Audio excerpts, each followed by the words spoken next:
तुम अगर वोट देने का वादा करो, मैं यूं मस्त जुमले सुनाता रहूं। मैंने हाँकी है गप्पे हजारों मगर, मैंने हाँकी है गप्पे हजारों मगर, एक उंगली भी तुमने उठाई नहीं। तो जनता झोला पकड़ाकर संसद से घर भेजने वाली है 2024 में। तैयार हो जाइए। रावण जी भी ओवर कॉन्फिडेंस हुए थे, घमंड था, ईगो उनकी बहुत ऊपर थी। एक महिला को टच किया था उन्होंने, पूरी लंका में आग लग गई थी।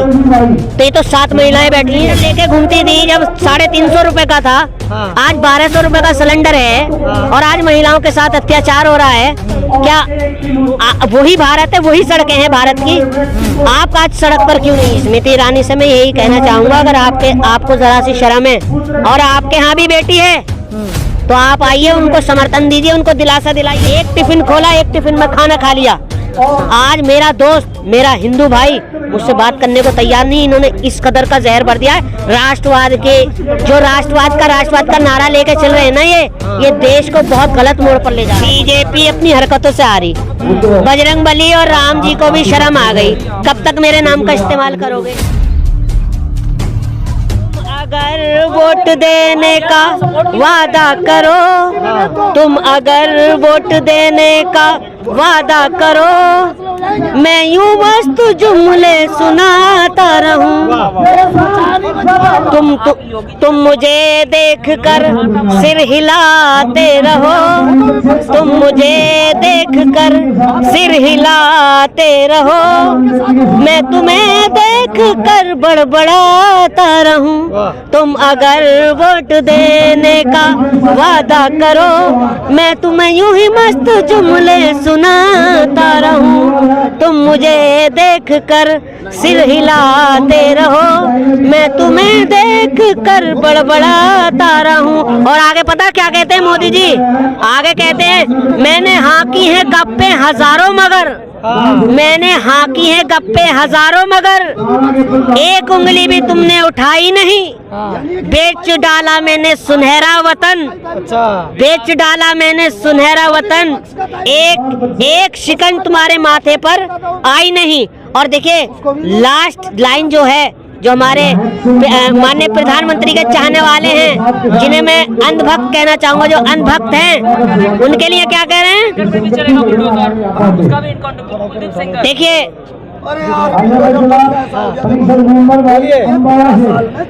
तेरे माथे पर आई नहीं। तुम गधे की तरह बोझ ढोते रहो, तुम गधे की तरह बोझ ढोते रहो, मैं तुम्हारे पिछले पर चाबुक चलाता रहूं।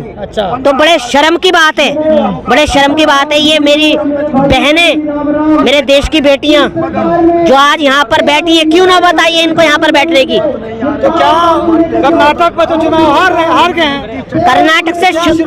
कर्नाटक से इनका खाता खुल चुका है, शुरुआत हो चुकी है।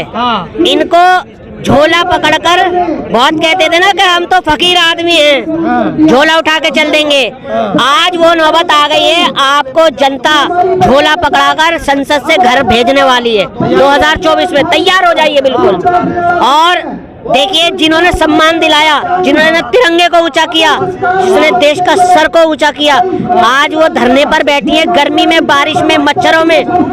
क्या मोदी जी आप इतने हिटलरगिरी आ गई आप में कि आप एक ट्वीट तक का नहीं किया बेटी के लिए? कम से कम उनसे पूछने आ जाते कि अगर ब्रजभूषण गलत है तो आपको न्याय दिलाऊंगा मैं। तो प्रधानमंत्री की क्या मजबूरी है जो नहीं बोल रहे? मजबूरी ये है कि अभी भाई बोल रहे थे, मैं सुन रहा था इन्हें। मजबूरी ये है, हमारे दिल्ली की 7 सीटें हैं एमपी की, और ब्रजभूषण जो हैं वो बाहुबली भी हैं और ताकतवर भी हैं, समझ रहे हैं नहीं? और संसद भी है, मतलब सांसद भी है मौजूदा। भाजपा को डर लग रहा है 7 सीटें कहीं हमारे हाथ से न चली जाएं, इसलिए एक्शन नहीं ले रहे उन पर। दिल्ली की थोड़ी है। अरे दिल्ली के नहीं, यूपी की सीटें उनके हाथ में तो हैं, उनके हाथ में तो हैं यूपी की सीटें।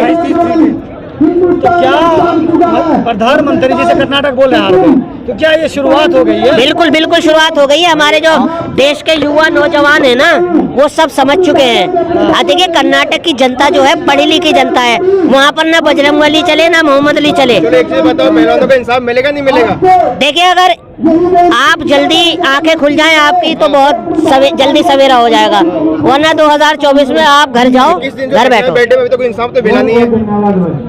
मैं क्या कह रहा हूँ, रावण जी भी ओवर कॉन्फिडेंस हुए थे, घमंड था, ईगो उनकी बहुत ऊपर थी।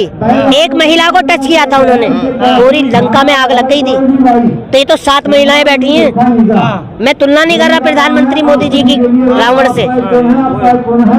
एफआईआर तो हो चुकी है। नहीं, एफआईआर हो चुकी है। कितने दिन में एफआईआर हुई? क्यों नहीं बैठ रही जांच कमेटी, बताइए क्यों एक्शन नहीं ले रहे आप?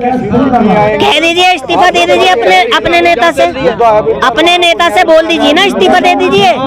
जब आपकी पार्टी का नुकसान हो रहा है, अगर आप बिल्कुल साफ छवि के हैं, मैं ब्रज भूषण जी के लिए कह रहा हूँ, आप साफ दिल के हैं, तो आप सामने आइए ना बेटियों के आगे कि भाई क्या मतलब है, क्यों कर रहे हैं आप ऐसा, बात कीजिए उनसे। आपके दिल में चोर है, जब तो आप सामने नहीं आ पा रहे। न्याय इनको मिल नहीं पा रहा। जैसे 21 दिन हो गया, इंसाफ नहीं मिला, तो क्या उम्मीद है? क्योंकि किसान आंदोलन भी 13 महीने चले थे, और ये लोग बैठे हुए हैं, 21 दिन हो चुका है। देखिए, किसान आंदोलन क्या 1 साल हुआ, बिल्कुल सही कह रहे हैं। अगर कानून गलत नहीं था, एमआरपी गलत नहीं थी, तो आपने एमएसपी क्यों गलत लिया? आपने क्यों वापस लिया कानून, अगर आप सही थे? लेकिन एफआईआर तो हो गया ना, ब्रिजभूषण को इंतजार करना चाहिए, वोट का इंतजाम मानना चाहिए। देखिए, अगर इंसाफ नहीं मिलेगा तो जनता इंसाफ दिला देगी 2024 में। जनता आपको चुन के लाई थी कि आप देश के लिए कुछ अच्छा करोगे, शिक्षा के लिए अच्छा करोगे, किसान के लिए अच्छा करोगे, नौजवानों के लिए अच्छा करोगे। आज ये तीनों ही सड़क पर हैं। महिला को ले लो, चाहे किसानों को ले लो, चाहे जो सरहदों पर हमारे खड़े नौजवानों को ले लो, जिनके हम खुलकर सांस ले रहे हैं, जिनकी वजह से आज वो वन रैंक पेंशन उनकी अपील कर रहे हैं। बड़ी शर्म की बात है, जो हमारे देश की रक्षा करते हैं, आज वो सड़कों पर हैं, महिलाएं सड़कों पर हैं। और किसानों का हाल देख लीजिए आप। आपने कभी किसान से पूछा कि आपके गेहूं पर हम पैसा बढ़ाएं, आपके टमाटर पे पैसा बढ़ाएं? आप उद्योगपतियों के बारे में तो बहुत अच्छा सोचते हो। पेट्रोल पे तुम दुगने दाम कर देते हो, सिलेंडर पे दुगने दाम कर देते हो। जब 450 रुपए सिलेंडर था, आपको याद होगा, आप पत्रकार हैं, हमारी शिक्षा मंत्री थी स्मृति ईरानी, और मैं तो सही पूछो तो उनका इंतजार कर रहा हूँ, ढूंढ रहा हूँ, मैं उनको ढूंढ रहा हूँ। किनको? अरे हमारी स्मृति ईरानी। और किनको? उसको क्यों ढूंढ रहा हूँ कि सर पे सिलेंडर लेके घूमती थी जब 350 रुपए का था। आज 1200 रुपए का सिलेंडर है, और आज महिलाओं के साथ अत्याचार हो रहा है। क्या वही भारत है, वही सड़कें हैं भारत की? आप आज सड़क पर क्यों नहीं है? अच्छा, क्या विपक्ष के लिए सड़क पर थी आप? क्या कहना चाहेंगे स्मृति ईरानी से? स्मृति ईरानी से मैं यही कहना चाहूंगा, अगर आपको जरा सी शर्म है, और आपके यहाँ भी बेटी है, तो आप आइए, उनको समर्थन दीजिए, उनको दिलासा दिलाइए।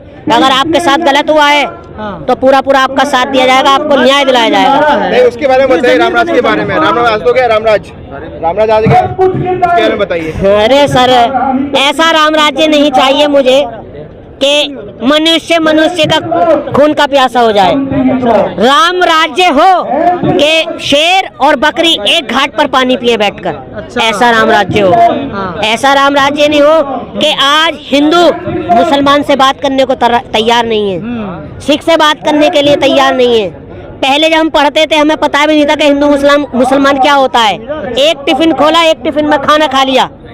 आज मेरा दोस्त, मेरा हिंदू भाई मुझसे बात करने को तैयार नहीं। इन्होंने इस कदर का जहर भर दिया है। राष्ट्रवाद का नारा लेके चल रहे हैं ना, ये देश को बहुत गलत मोड़ पर ले जा रहे हैं। कब से सब हुआ कि ये 2014 के बाद हुआ है। प्रधानमंत्री मोदी 2014 के बाद। उससे पहले सब कुछ ठीक था, सबका साथ, सबका विकास। विदेशों में डंका बज रहा है, कुछ नहीं बज रहा, गोदी मीडिया पे डंका बज रहा है बस। अच्छा, गोदी मीडिया पे। और सुनिए, जितना इन्होंने राहुल गांधी और कांग्रेस की छवि खराब करने पे पैसा खर्च किया है ना, किसने?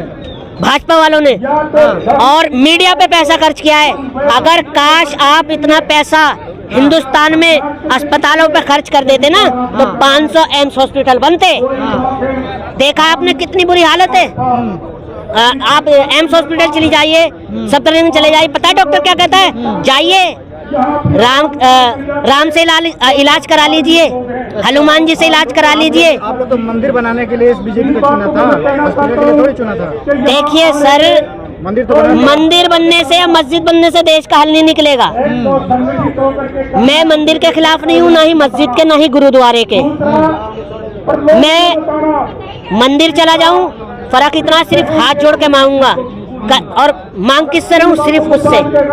फर्क कितना है कि मैं अल्लाह कहता हूँ, आप भगवान कहते हो, कोई ईश्वर कहता है, कोई गुरु नानक कहता है। देखिए, ना माने के सबका मालिक एक है। अगर आप वहाँ पर कोई इंस्टीट्यूट बना देते, वहाँ कॉलेज बना देते, वहाँ कोई सरकारी कॉलेज बना देते, आप मंदिर मस्जिदों में जब ही तो जाओगे जब विद्या होगी। विद्या को समझे हुए होगे जब ही तो समझोगे। घंटा बजाने से देश का वो नहीं हो रहा उद्धार। हिंदू राष्ट्र बन जाएगा तो क्या दिक्कत है आपको? कुछ भी दिक्कत नहीं है। अरे एक बार बताइए, हिंदू राष्ट्र कैसे बनाएंगे आप? कैसे बनाएंगे? 3% तो बना लोगे हिंदू राष्ट्र। 3% नहीं बना। अरे दलित को आप हिंदू नहीं मानते, धोबी को आप हिंदू नहीं मानते, छोटी कास्टों को आप हिंदू नहीं मानते, सिखों को आप हिंदू नहीं मानते, ईसाई को आप हिंदू नहीं मानते। कहाँ से आप 3% पे बना लोगे हिंदू राष्ट्र? 3% कौन है? मतलब शर्मा और बड़ी कास्ट पे आप 3% पे बना लोगे? अच्छा, खाली वही हिंदू? हाँ, वो अपने आप को वही मानते, वो अपने मंदिरों में नहीं जाने देते छोटी कास्ट वालों को। मेरे गांव में हो रहा है यार ऐसा। बताइए, इसमें मतलब जातिवाद इतना चल रहा है इस पार्टी में। क्या क्यों वोट तो कह रही है कि हम जातिवाद नहीं? आपने नारा दे रखा है सबका साथ सबका विकास। क्या मुंह देख के वोट लिया था आपने कि मुझे कुमार ने, धोबी ने, या सिख ने, ईसाई ने, मुसलमान ने वोट दिया है? तो फिर क्यों नहीं जाने देते आप मंदिरों में उनको? या भगवान नाम से है कि मैं सिर्फ शर्माओं का और बड़े उनका बिरादरों का भगवान की बात कर रहे हैं? क्यों बीजेपी हार गई? रीजन बताइए। बीजेपी अपनी हरकतों से आ रही। बजरंगबली और राम जी को भी शर्म आ गई। कब तक मेरे नाम का इस्तेमाल करोगे? समझ रहे नहीं आप अपने मुद्दे गिनाइए ना कि मैंने ये काम किया है भाई। 400 का सिलेंडर 1200 रुपए कर दिया भाई। हाँ किया है, बहुत बढ़िया। भैया ने मुझे याद दिला दिया। जनता चुन के लाई थी, जनता अपना चौकीदार चुन के लाई थी, ना कि उद्योगपतियों का चौकीदार चुन के लाई थी। किसका हो रहा है विकास? अडानी, अंबानी, नीरव मोदी, ललित मोदी, विजय माल्या, महेश चौकसी। तो ये शुरुआत है क्या? शुरुआत तो हो गई सर। एक मौका दिया जाता है, सिर्फ एक मौका। अगर किसी को उम्र कैद या फांसी भी होती है ना, उससे पूछी जाती है, बता भाई बता तेरी क्या इच्छा है। और इनको कोई मौका नहीं मिलेगा। अब 2 दे दिए थे, आगे मौका नहीं मिलने वाला। 2024 में जनता टाटा बाय बाय हो गया। अब पढ़े लिखो ये कहते कई राज्यों में मुख्यमंत्री है उनके। टाटा बाय बाय यूं कि जो प्रोफेसर है, पीएचडी है, इंजीनियर है, उनसे ठेले लगवा रहे हैं, पकौड़ी बिकवा रहे हैं। भाई अगर कोई अपने बच्चों को पढ़ाता है तो सम्मान के लिए पढ़ाता है, बाहर नाम रोशन करे, हिंदुस्तान का बाहर जाए, तो क्या बाबा आदम का जमाना लौट के आ रहा है कि आप पकौड़ी और रेड़ियां लगवाओगे? क्यों पढ़ाओगे? पढ़ा रहे हैं अपने फिर बच्चों को। आखिरी में क्या कहोगे पहलवान के लिए और प्रधानमंत्री से क्या अपील? आखिरी में मैं ये कहूँगा कि अगर आप थोड़ी बहुत अपनी शाख बचाना चाहते हैं तो आइए इनसे बात कीजिए, इनको दिलासा दिलाइए, इनकी पीठ पे हाथ रखिए कि आपके साथ अगर गलत हुआ है तो आपको न्याय मिलेगा, वरना आप तैयारी कर लीजिए मोदी जी कि हम तो फकीर आदमी हैं, झोला उठा के चल देंगे। ये हकीकत कर देगी भारत की जनता। ऐसा झोला उठा के हाथ में देगी आपके कि आपको घर पहुंचा देगी और संसद में नौजवानों को बिठा देगी। देश आपकी बातों में अब नहीं आने वाला। क्या नाम आपका? मेरा नाम मेहताब खान है।